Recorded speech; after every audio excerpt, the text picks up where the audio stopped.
Hello, and welcome to Resume Basics for Building Your Resume. I will be your facilitator, Candace Jones.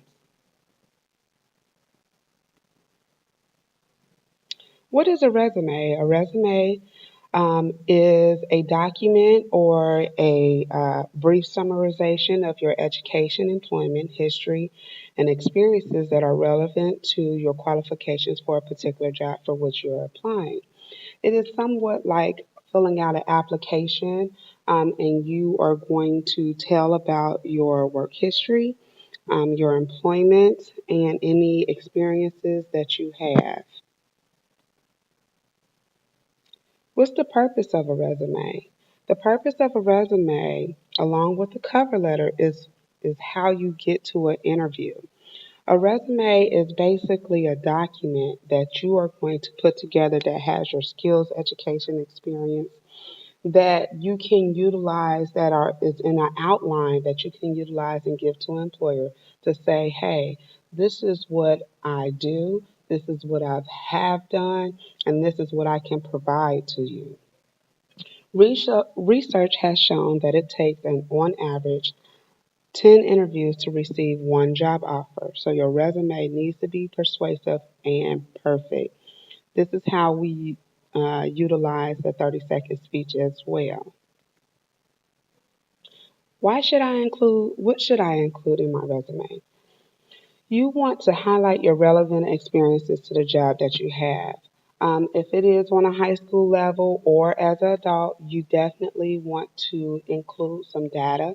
That could be your GPA, any test scores, um, AIRS test, or the ACT, um, credential scores, anything like that, class rank.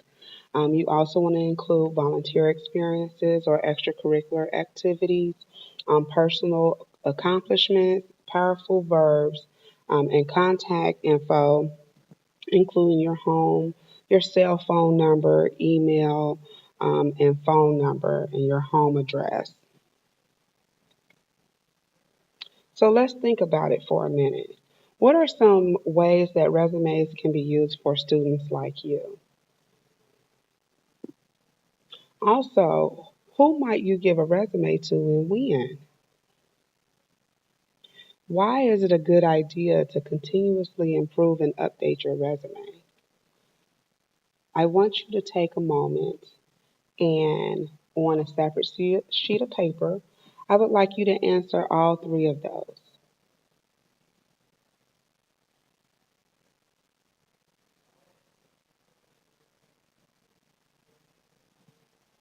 Okay, so some reasons why you might want to have a resume is so that you can quickly provide the employer with your information regarding your employment, your education, and your skills, and any aptitudes that you're able to do. You're going to give your resume specifically to an employer. You may need to give it to an educational institution. You may need to give it to a teacher to help write a recommendation, things like that.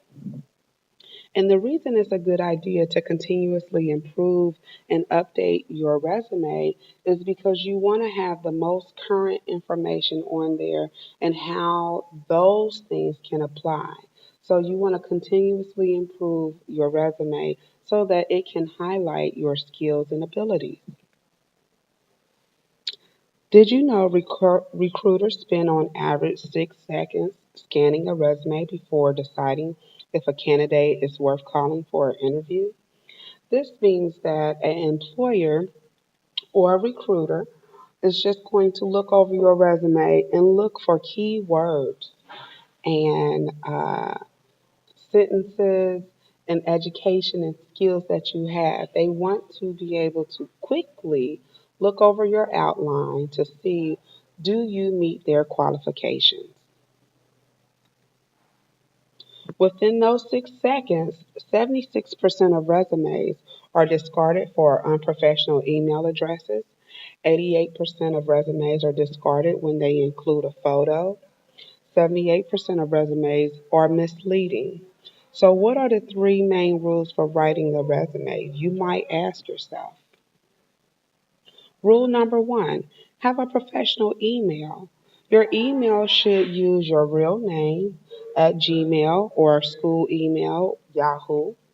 Uh, Putting MissFatBooty.com or MissFatBeauty at gmail.com is inappropriate, such as littlemanj at gmail.com. That is inappropriate. You would need to use something like Candace.Jones at gmail.com.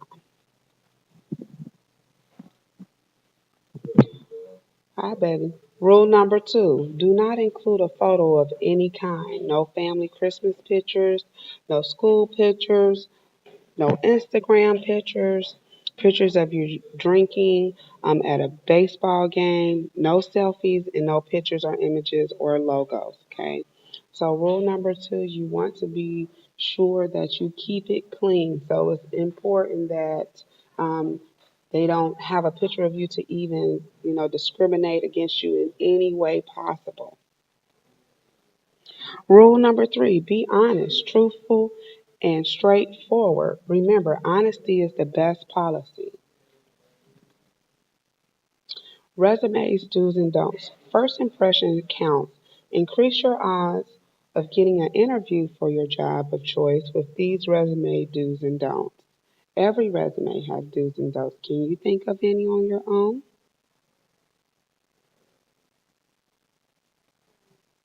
You are exactly right. A few more things to keep in mind. So, with the don'ts, don't include anything confidential. Don't write out numbers or use digits. Use cliches or jargons or slang. Have any grammar, spelling, or punctuation errors. Use negative phrases or use phrases references upon request.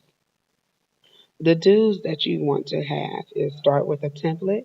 Keep it on one page. Remember, you only have 6 seconds. Include 2 to 3 non family references. Have 2 to 3 people proofread it and make it a PDF and not a Word file. The reason you want to make it into a PDF is so no one is able to change any of the wording of your final document. What is a reference sheet? The purpose of a reference sheet is to have a list of people who can verify and elaborate on your professional experience for a potential employer. Past employers, professors, and advisors are the best professional references to have. It is important to have a reference sheet because potential employers will often ask for a list of references they can contact. Meaning, in short, you want your reference to be a person who can say great things about you and your work history and your dedication. What to include in a reference sheet? So, your reference sheet, you're going to list the people who can vouch for your experience and your professionalism and things like that. So, that is going to be past employers, professors, advisors, things like that. So, those people, you're going to use their name, their present or permanent address. You want your reference name or person's information to include their name, their department, their position, address, telephone number, email, and a brief statement as to how you know this person. What else can a reference and all this information be used for? This is a great way for you to use it for job applications. In 2018 and going forward, as you know, we have many different versions of technology. And now, with a lot of the systems, when you upload your resume, it will automatically autofill the application with your information from off of your resume. So that's a great way to use it. And it's a great way to fill out an application if you're writing it out by hand to reference your resume as a way to make sure that your information is identical on the application and the resume.